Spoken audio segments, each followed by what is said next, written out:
had the chance. Jones, you could do better, brother. I love you too much. I love you too much to not be honest with you. Rick Ross, you could do better, brother. Meek Mill, you could do better, brother.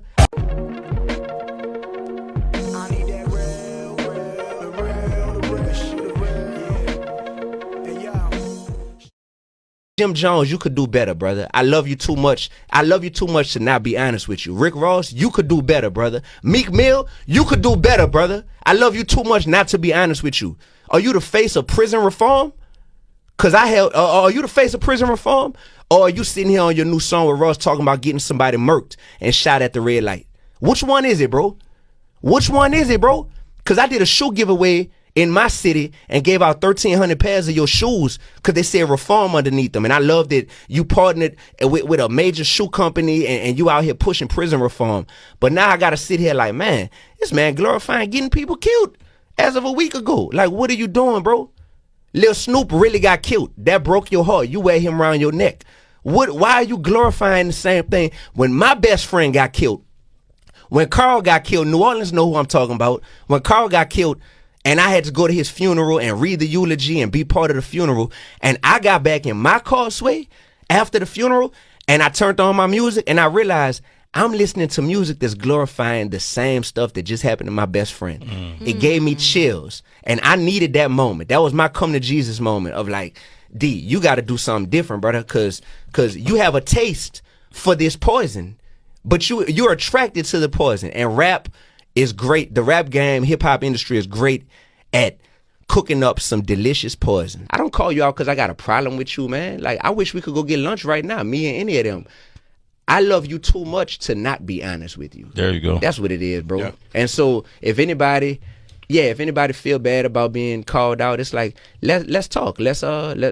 Let's talk about it and let's just figure out what we can do better. But at the end of the day, guess what's not changing? The word of God ain't changing. Okay.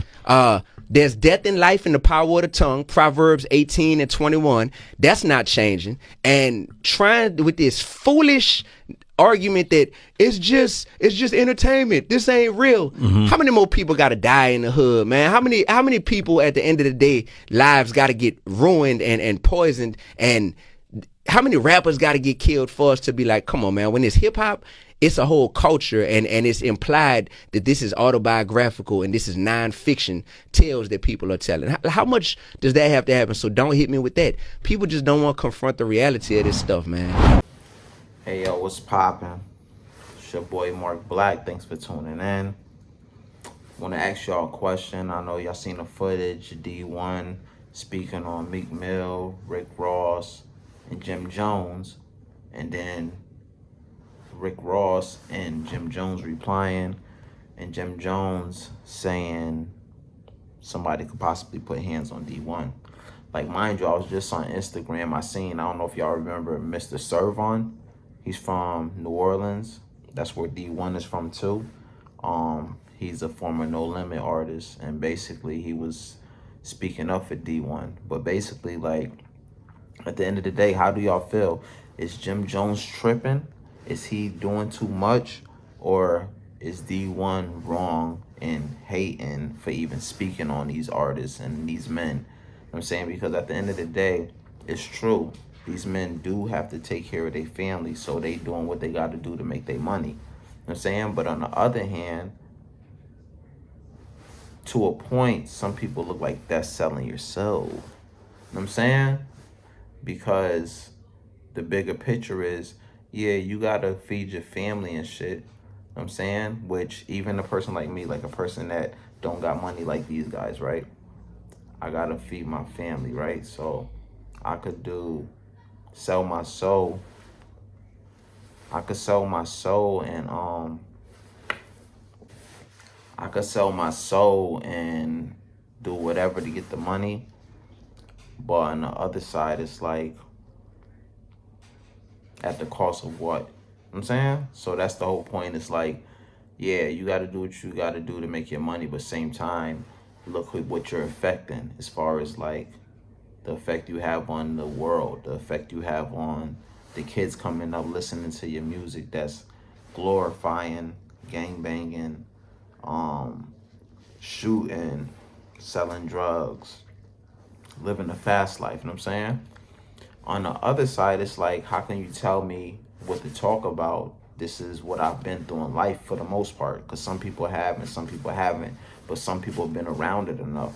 So the whole thing is confusing. It's like, you're damn if you do, you're damn if you don't. But at the end of the day, the bigger picture is you have choices. So even like some of these people feel like they're selling or so, and some people feel like they're not. And I'm not saying they are or not, but what I'm saying is it's a right and wrong. And sometimes, especially when you not in the mix and you're not the one doing it, you're looking from the outside view. And if you a person that's like certain things go against your morals and shit, you're gonna be looking at certain things like that and spot it out on other people. Now, same time, a lot of people are hypocrites, because like this world is what it is, as far as like everybody trying to come up, everybody want to be successful, everybody want to live comfortably and stuff like that. So a lot of people do things and they get in situations, and even sometimes you feel like you won't do this, but years down the line, or when you in a certain predicament, you gonna make that choice, you know what I'm saying? And some people don't stand on everything. But long story short, my whole point is, I get what Jim Jones is saying, as far as like my little cousin, man, he might put hands on you for like talking about me. You know what I'm saying? I'm the breadwinner out of this shit, man. Like honestly, I might be with gangbangers and shit, so they really will fuck you up. On the other side, I look at Dee-1 like a person. Some people feel like he clout chasing, but on the other hand, I feel like he's a person that you got to speak for the people, right? And he does put the work in. So it ain't like he's just speaking to speak. I'm saying it's more like, okay, I don't know why people act like music don't influence the world. Like, look how much hip hop is involved in everything. You turn on the TV and you see a commercial for a phone, for the iPhones or something. They probably playing hip hop music, Sprint, whatever, da da da.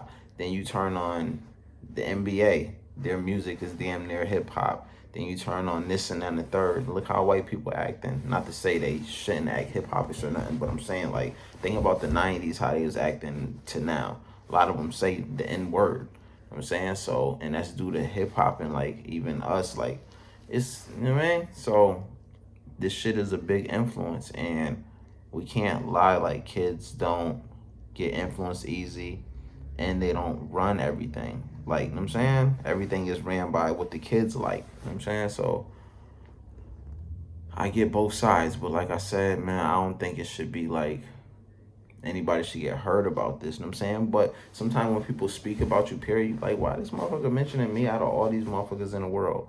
But the thing is, too, these guys are like some of the biggest influencers. That's what people don't understand. It ain't like this a regular motherfucker niggas don't know. Jim Jones, motherfuckers pay attention to him daily due to him being even active on like Instagram, shit like that, being active in the Tekashi situation as far as like the blood shit, being active in New York artist type shit. It ain't that many artists that when you think of New York that's like current and been in the game too. And then even, let's think about this.